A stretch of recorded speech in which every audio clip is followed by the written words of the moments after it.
Olá, irmãos, amigos, paz seja com todos.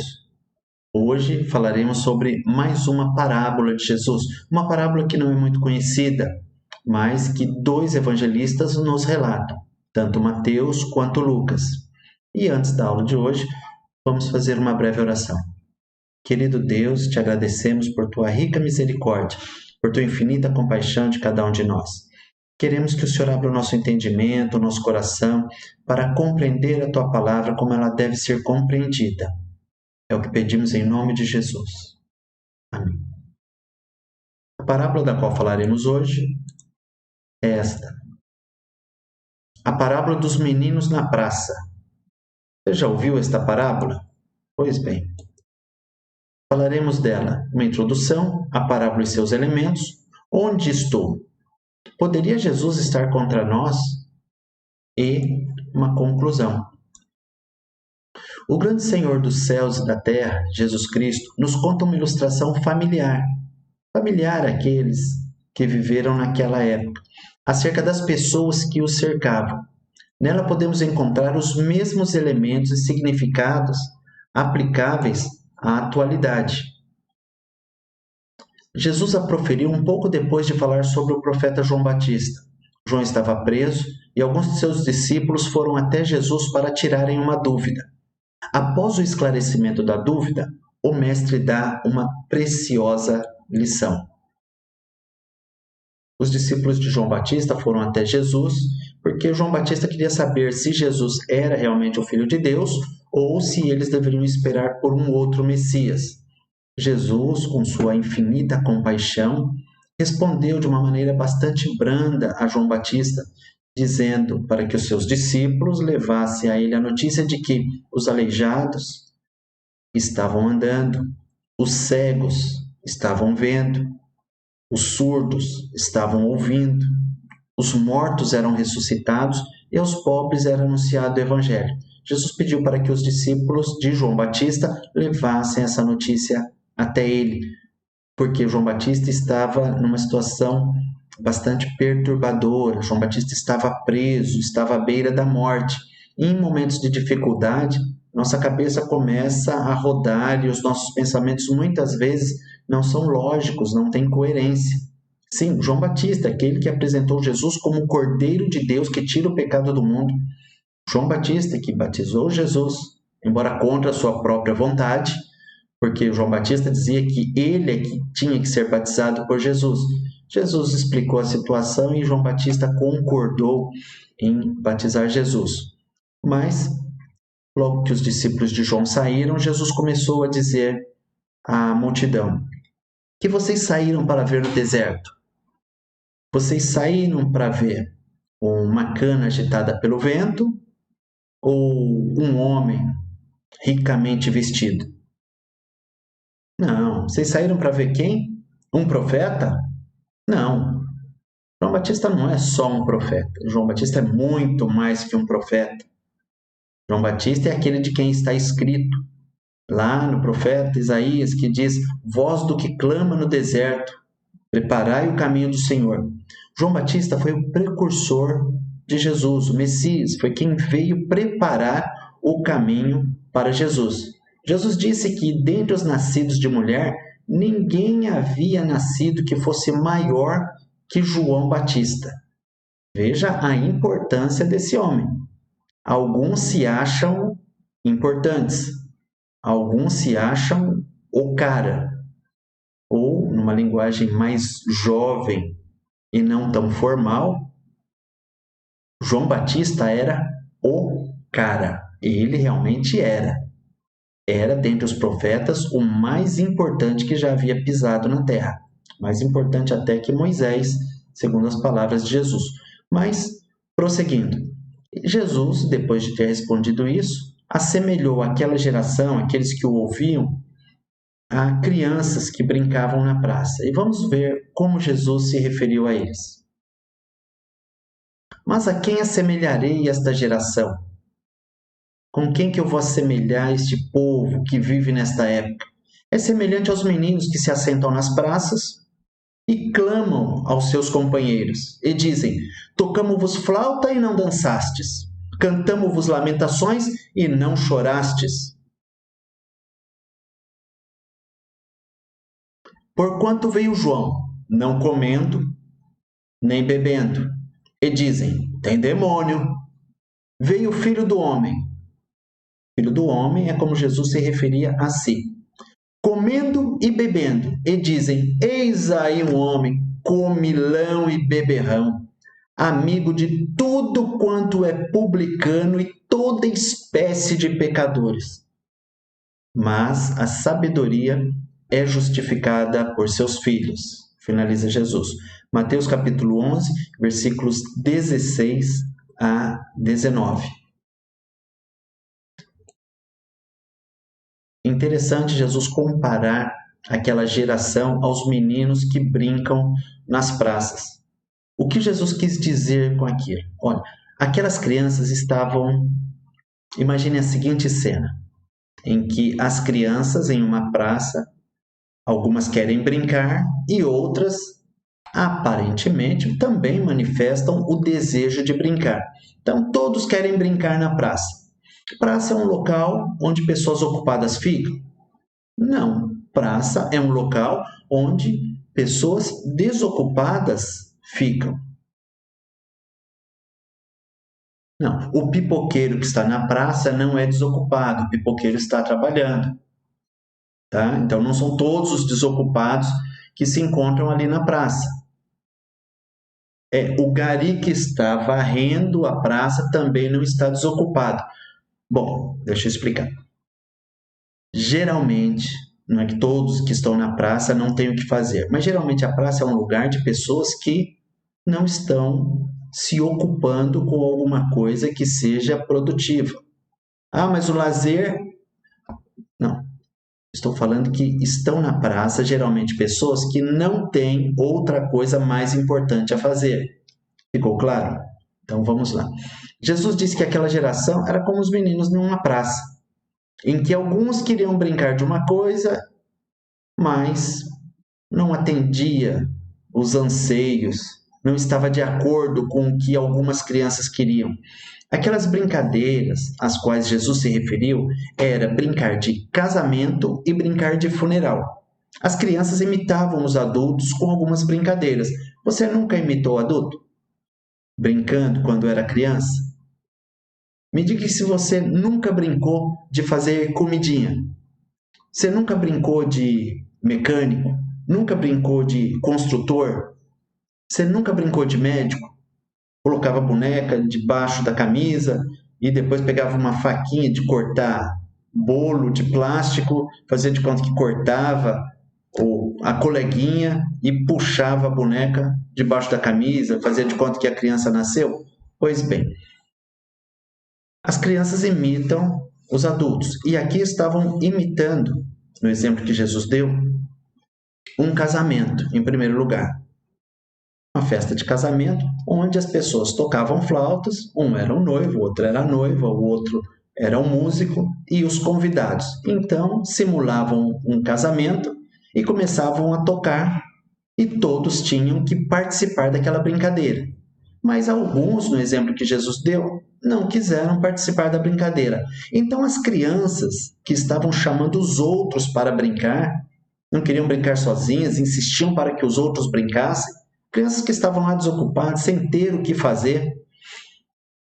Aquelas crianças mudaram a estratégia, falaram, vamos mudar a brincadeira, vamos brincar de funeral.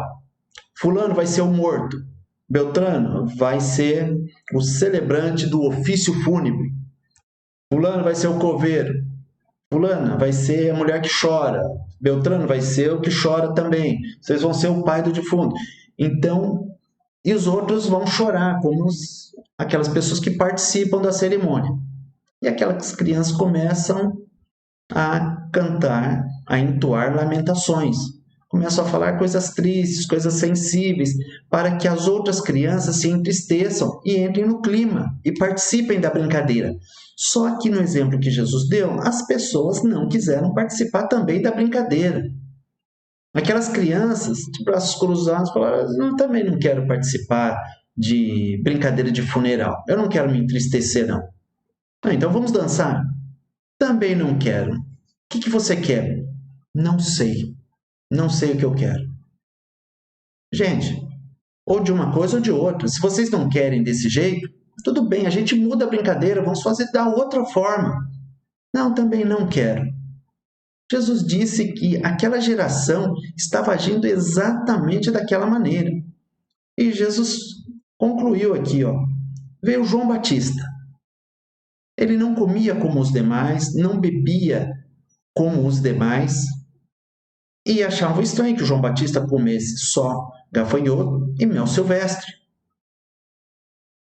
Vinha de uma maneira que socialmente não era apresentável. Imagine um homem naquela época, barbudo, cabeludo, em que se vestia de couro de animais, comia gafanhoto, mel silvestre, não se alimentava como aquelas pessoas que o ouviam. O que disseram de João Batista? Esse homem deve ter demônio. Esse homem não se mistura com ninguém, vive aí pelas cavernas, pelos montes, gritando igual louco para que as pessoas se arrependam. Esse homem acho que não é certo não, porque chamou as nossas autoridades religiosas de raça de víbora e mandou que eles se arrependessem. Ah, vai se enxergar, João. Alguns pensaram assim de João Batista. Aí, João Batista estava levando ao povo uma mensagem de arrependimento, dizendo que o tempo estava próximo. Mas não aceitavam. Não quiseram se entristecer com a mensagem de arrependimento que João lhes trazia. E aí Deus, em sua infinita sabedoria, usou de uma outra estratégia. Enviou seu filho, participando de todas as festas para as quais era convidado, comendo nas festas, bebendo nas festas, abraçando a pior espécie de pecador que havia, os publicanos, conversava com prostituta numa boa na praça, sem qualquer preocupação com o que as pessoas pensassem deles. E aí aquilo causou um choque. As pessoas disseram, espera aí, esse daí é o Messias, amigo dos publicanos e dos pecadores, não rejeita uma festa, almoça na casa de pessoas indignas. De jeito nenhum, esse é o Messias. Não, amigo de publicano e pecador. Quem é de Deus não faz uma coisa dessa, pensavam aqueles críticos de plantão. Aí Jesus disse, concluindo este exemplo, a sabedoria é justificada por seus filhos. Daqui a pouco nós veremos o que isso significa, mas eu quero te colocar aqui uma imagem bastante curiosa. Quem era João Batista? João Batista foi mais que um profeta. À nossa esquerda temos uma ilustração de quem seria João Batista. Esse João Batista que aparece aqui está bem arrumadinho, barba parada, limpinho, um modelo de roupa aqui não um pouco usual, mas era algo diferente para aquela época. Está parecendo mais o rei Leônidas de Esparta do que João Batista. À nossa direita, temos um ator também, com uma barba não tão grande, e o mesmo ator está aqui à direita, na parte superior. É a mesma pessoa.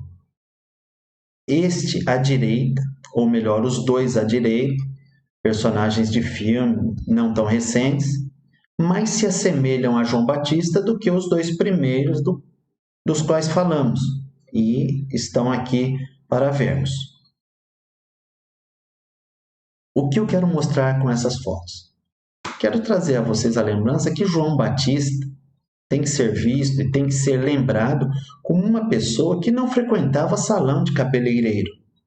Não, ele não frequentava salão. A barba dele, com certeza, mais se assemelha aos dois que estão à direita que com os dois que estão mais à esquerda. João Batista não tinha um visual socialmente aceitável.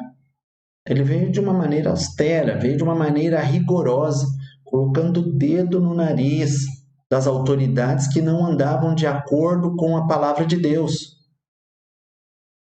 E as pessoas deram de ombro, não se importaram, acharam que porque ele não se encaixava no padrão que elas esperavam, que aquilo não era de Deus.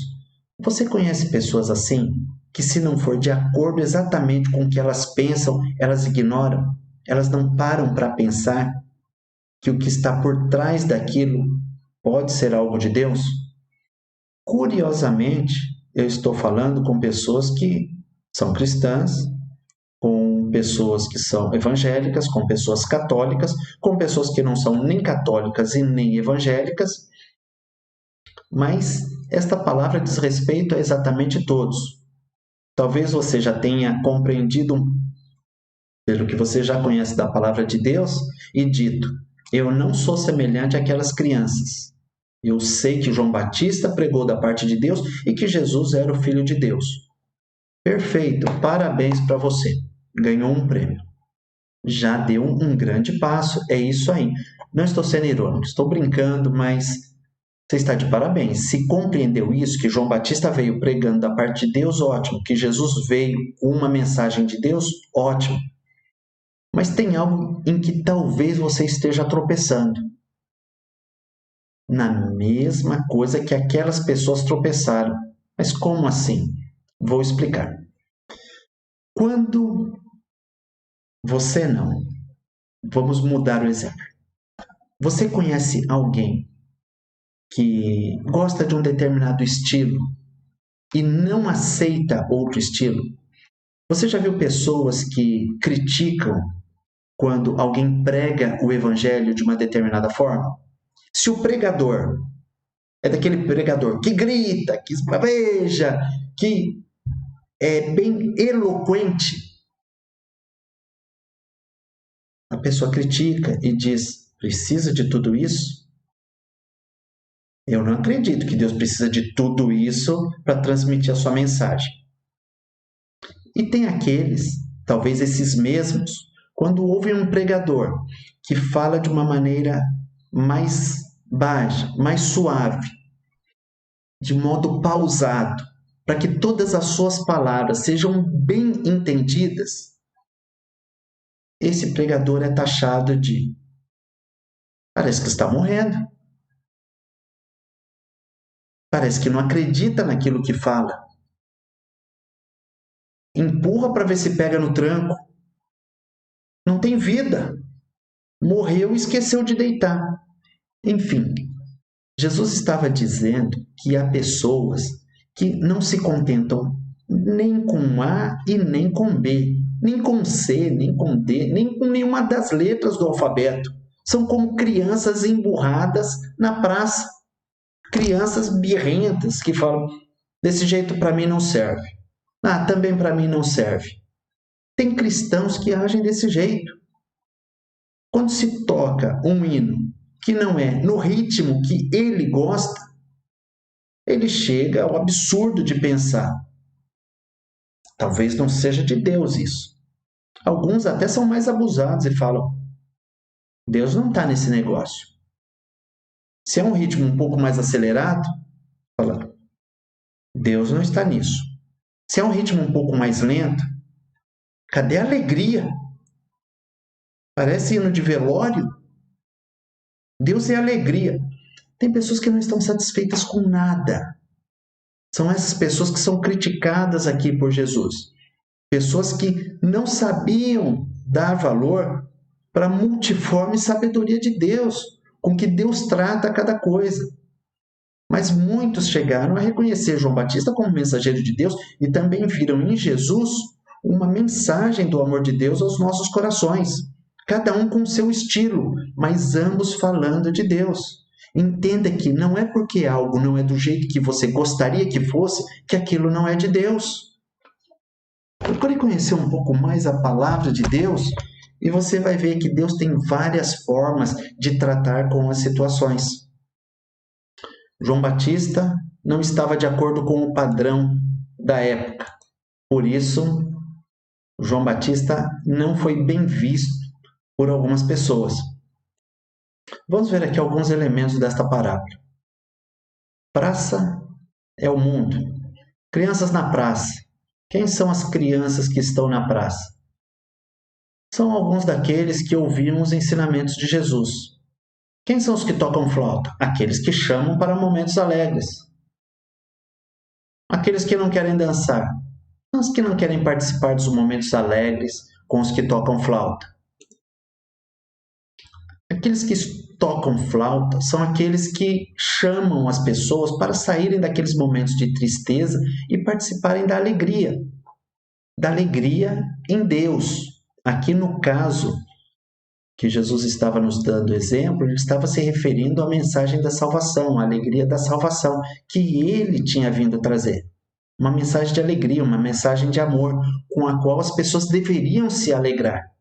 Mas muitos não quiseram se alegrar com aquela mensagem. Então, o que aconteceu? João Batista também veio, num estilo diferente. Semelhante àqueles que estavam cantando lamentação. João Batista trazia uma mensagem de que o povo tinha que se arrepender, tinha que se sentir triste pelos pecados que tinham cometido e pararem de cometer os pecados. Alguns ouviram a mensagem de João Batista e não se arrependeram, não ficaram tristes, acharam que não tinham motivo para se entristecer, achavam que João Batista não se encaixava no padrão deles, se esquecendo que o padrão de Deus é que tem que ser seguido e não o teu padrão. Muitos só querem saber se as coisas estão, só se interessam por coisas que estão da maneira como eles querem, da maneira como eles pensam.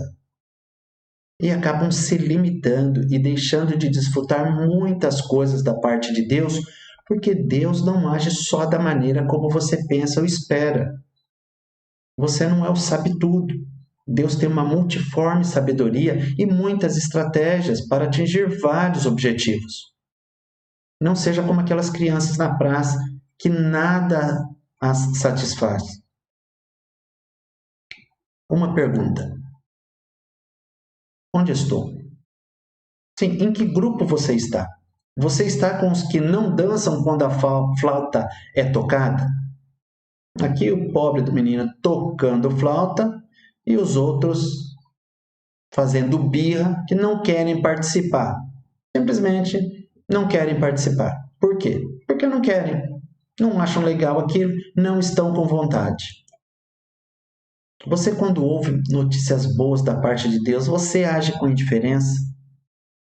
Dá de ombros? Para você tanto faz como tanto fez? Cuidado, você está errado. Se Deus envia motivo de alegria, você tem que se alegrar. Aliás, a Bíblia diz que nós devemos nos alegrar com os que se alegram e chorar com os que choram. Mas você estaria entre os que não choram quando lamentações são contadas? Quando você tem que se entristecer por alguma coisa, você se entristece? Pelos erros que você cometeu, você sente tristeza? Ou você vai dizer como alguns dizem, não me arrependo de nada que eu fiz nessa vida. Misericórdia, eu me arrependo de quase tudo que eu fiz nessa vida. Talvez você pense, Marcelo, você andou fazendo muita coisa errada. Você está certo, fiz muita coisa errada. Posso não ter feito a mesma que você ou que outras pessoas fizeram, mas eu me arrependo e sinto tristeza por muitas coisas que eu fiz de errado. E não só pelas coisas que eu fiz de errado, pelas coisas que eu não fiz que eram corretas. Pelas coisas corretas que eu deixei de fazer. Perdi a oportunidade de fazer um bem. E perdi aquela chance. Sinto tristeza por isso também. Quem é você? Você está com quem?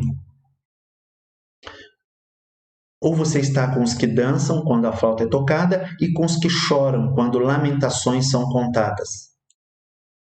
Eu quero estar nesse grupo. Um grupo que se alegra. Sim, se alegra quando há coisas alegres para se alegrar. E quero sentir tristeza quando houver motivo para estar triste. Disse um profeta: se chorei ou se sorri, o importante é que emoções eu senti. Não foi profeta? Não, gente, corrija aqui, não foi profeta. Foi uma outra pessoa. Foi um poeta. Prosseguindo. Poderia Jesus estar contra nós? Você já se perguntou se Jesus está contra você? Você já passou por alguma situação que achou que o céu estava conspirando contra você? Pois é. Você sabe por que Jesus estaria contra nós ou contra você? Você já se viu como os meninos da praça que estão indiferentes com o que se passa a seu redor? Você já se sentiu indiferente em relação a tudo que acontece à sua volta? Deus tentando te levar ao conhecimento de coisas alegres e você simplesmente resolve ficar como uma criança birrenta, insensível, se recusando a se alegrar com coisas alegres. Por qual motivo? Não sei, não estou bom hoje. Não tenho palavras. Não tenho, mas não vou falar. Vai lamber sabão. Lamber sabão. Se não tem algo melhor para fazer, é uma expressão que a gente usava antigamente. Talvez os mais novos achem estranho. Mas é isso, vai procurar o que fazer. Existe motivo para se alegrar e você não quer se alegrar? Não, para mim isso daí não quer dizer nada. Jesus Cristo vem trazendo alegria, trazendo a salvação, trazendo cura, libertação. Tá bom, acho bonito isso, mas não é para mim. Vá lamber sabão. Marcelo, você não pode falar isso na aula. Agora eu já falei. Apaga, não apago não. A aula é minha, faço do jeito que eu quero. Prosseguindo. Jesus deseja que estejamos envolvidos em um relacionamento sério com Ele. Jesus não deseja que sejamos apáticos, que sejamos insensíveis. Não, Jesus não quer nada disso. Jesus não quer estátuas e robôs a seu serviço. Jesus quer que você participe da brincadeira, se alegre nos momentos alegres, se entristeça quando a tristeza for necessária. Ninguém dá pulos de alegria do lado de um corpo que está para ser sepultado. Nós sentimos tristeza. Jesus chorou quando chegou próximo à sepultura do seu amigo Lázaro. E Jesus se alegrou em Caná da Galileia, em uma festa de casamento. A vida é para ser vivida, meu irmão. Se alegre, se entristeça, viva a vida. São poucos dias que temos nesta terra. Jesus quer que nós vivamos e tenhamos uma vida cheia de emoções. Sim, a Bíblia diz que se nós vivermos muito e tivermos muitos dias de alegria, também devemos considerar os dias de trevas, porque também hão de ser muitos. Então, procure se alegrar. Procure não taxar as coisas sem ter conhecimento delas ainda. Quando Jesus disse ao final desta parábola que a sabedoria é justificada por seus filhos ou por suas obras, Mateus e Lucas, eles divergem no final, embora não tirem o sentido desta parábola. A sabedoria é justificada por seus filhos, ou a sabedoria é justificada por suas obras. Significa que o resultado daquilo que Deus faz pode ser perfeitamente visto como uma obra da sabedoria de Deus. Deus mandou João Batista pregando de uma forma. A sabedoria de Deus estava ali, chamando pessoas ao arrependimento, mostrando onde era o erro daquelas pessoas, e elas se entristeceram, se arrependeram.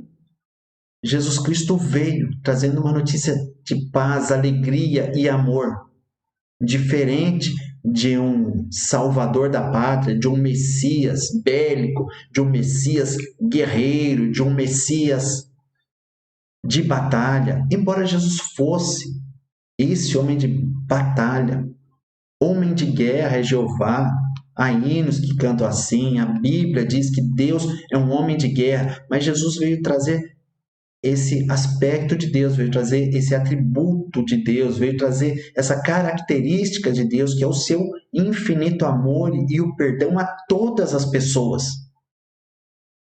E é motivo para nós nos alegrarmos com isso. Então, a sabedoria é justificada pelos seus filhos, ou seja, os frutos, aquilo que é produzido, mostra a sabedoria de Deus em tratar com todas as pessoas. Alguém me perguntou esses dias sobre por que existem tantas igrejas. E eu disse, é a multiforme sabedoria de Deus. Alguns são semelhantes a João Batista. Algumas igrejas têm algumas exigências que são fantásticas para algumas pessoas. Para outras, é um absurdo, onde já se viu uma instituição exigir isso daqueles que querem seguir Jesus. Por outro lado, há igrejas que não são tão exigentes em relação a alguns costumes, que são fantásticas para algumas pessoas. E as pessoas vivem ali sem ter uma vida em pecado, vivem em santidade, servindo a Deus daquela maneira, e outros servem a Deus de outra maneira. Tanto em um caso quanto em outro caso, são pessoas servindo a Deus, de acordo com a palavra de Deus. Ah, mas eu não acho que bater palma seja correto. O outro acha, eu acho que não bater palma é que não é correto. Bater palma, não bater palma. Se você acha que não se deve bater palma na hora de um culto, Deus tem uma igreja que não tem o costume de bater palma na hora do culto. Se você gosta de bater palma, tem igrejas que têm o costume de bater palma quase toda hora na hora do culto. Umas batem mais, outras batem menos, outras não batem. Espera aí. Isso não é motivo para você deixar de ouvir a palavra de Deus em uma igreja. Hebreus 10, 25 diz que nós não devemos abandonar a nossa congregação, principalmente quando virmos que aquele dia está chegando.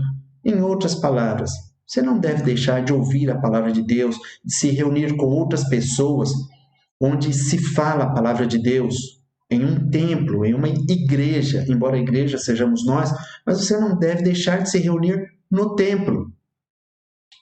Tá bom, não tem a questão da pandemia, algumas igrejas estão com culto online, você entendeu? Quando for possível, se reunir no templo. Tudo bem? Voltando aqui. Então, nós não devemos deixar de nos reunir. E não me atrapalha mais. Brincadeira. Não devemos deixar de nos reunir. Então, igreja existe para todos os gostos. Só tenha cuidado de procurar uma igreja em que se fala a palavra de Deus como ela é. E se não for falada a palavra de Deus como ela é, quando você tomar conhecimento que a Bíblia diz algo diferente daquilo que se pratica ali, procure uma que esteja de acordo com a palavra de Deus. Prosseguindo. Hoje, Jesus te diz, não erreis, Deus não se deixe escarnecer, não se pode zombar de Deus, porque tudo que o homem semear, isso também ceifará. Nós não podemos errar nesse ponto. Não podemos pensar errado. Aquilo que eu semear é o que eu vou colher. Não existe outra lei. Por isso você tem que tomar cuidado com aquilo que você pratica. Ou com aquilo que você não pratica. Cuidado com as tuas palavras. Cuidado com os teus julgamentos. Não se precipite dizendo, isso é de Deus, ou isso não é de Deus, onde já se viu. Procure conhecer. Faça como Maria. Siga o exemplo de Santa Maria, mãe de Nosso Senhor e Salvador Jesus Cristo. Maria ouvia as coisas e ia guardando tudo no coração. Maria era inteligente demais. Ela examinava tudo o que era lhe falado. Finalizando. Diante de Deus não há neutralidade. Volta aqui. Eu não posso ficar inerte como aquelas crianças na praça quando Deus estabeleceu algumas coisas para as quais eu tenho obrigação, ou das quais eu tenho obrigação de participar. Há momentos que eu devo me entristecer, quando eu faço coisa errada, quando eu deixo de fazer a coisa que seria certa, quando eu me omito. Deus me chama atenção, Deus quer que eu sinta tristeza, Deus não se agrada com esse tipo de comportamento. Mas Deus também tem momentos, e muitos momentos, de alegria, dos quais quer que nós participemos. E nós não podemos ficar insensíveis a isso. Deus quer que nós participemos, que nós entremos nessa brincadeira, que nós tenhamos esta alegria. E Jesus, para isso, nos dá muitas oportunidades. Deu para aquele povo, chamou através de João Batista. Aqueles que gostavam de um pouco mais de austeridade, viram em João Batista um representante de Deus. Os pecadores, que se sentiam sobrecarregados com o peso do pecado e carentes, indignos da misericórdia de Deus, receberam de Jesus um grande abraço e uma palavra de amor e de perdão. Deus chama de um jeito ou de outro todas as pessoas a terem um relacionamento com Deus. Venha para a brincadeira com Jesus, participe com Ele, Ele te chama também. Afinal de contas, Ele veio para o que era seu e os seus não o receberam. Alguns não quiseram brincar, alguns não aceitaram o que Deus lhes ofereceu. Mas a todos quantos o receberam por Salvador, a todos quantos aceitaram aquilo que Jesus tinha para oferecer, todos os que entraram na brincadeira com Deus, como Jesus deu exemplo na parábola, Deus deu-lhes o poder de serem feitos filhos de Deus, aos que creem no seu nome. Que coisa fantástica! Aqueles que resolveram aceitar, participar da brincadeira de Deus, falando em forma de parábola, seguindo o raciocínio de Jesus, que nós falamos hoje, a esses Deus concedeu um presente maravilhoso. Não seja como uma criança birrenta, que nada está do teu agrado, que não está de acordo com nada daquilo que Deus coloca para você. Você tem muitas escolhas, não há motivo para você ser insensível e não vir brincar com Jesus. Termino a aula de hoje com essas palavras, te lembrando que, se você aceitar, dar a mão para Jesus e participar dessa brincadeira, você será chamado filho de Deus. Caso contrário, reticências. Não, reticências. Você não vai ser chamado de filho de Deus mesmo, porque somente aqueles que o receberam têm o poder de serem chamados e que são filhos de Deus. Seja um filho de Deus. Tenha uma ótima semana e até a próxima aula. Fiquem com Deus.